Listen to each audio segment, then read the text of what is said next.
இதுதான் ஆட்சிக்கு வந்த உடனே இந்த மாவட்டத்தை சார்ந்த அமைச்சர் வாங்கிய மனு கோதூர் குப்பை காட்டில் கடந்து எடுத்தாந்துருக்கிறோம்.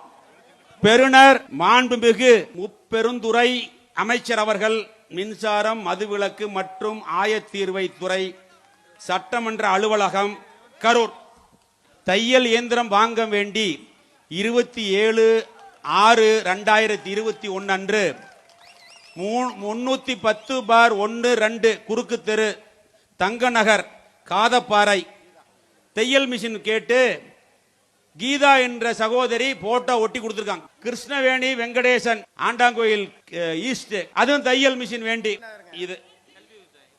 இதெல்லாம் இப்ப மனு வாங்குறாங்க. அடுத்தது எடைக்கு போட்டுருவாங்களான்னு தெரியல. குப்பை காட்டில் இருந்து எடுத்தாந்தவங்க.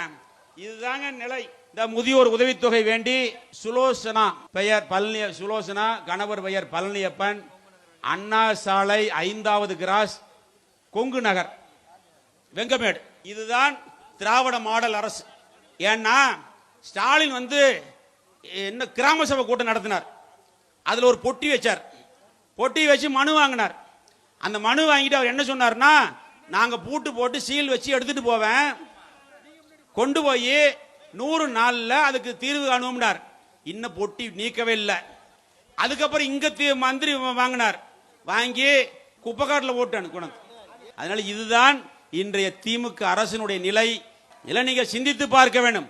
எந்த அரசு மக்களுக்கான அரசு, எந்த அரசு ஏழை எளிய மக்களுக்கான அரசு, எந்த முதலமைச்சர் நல்ல திட்டங்களை கொடுத்த முதலமைச்சர் என்பதை நீங்கள் எண்ணி பார்க்க வேண்டும்.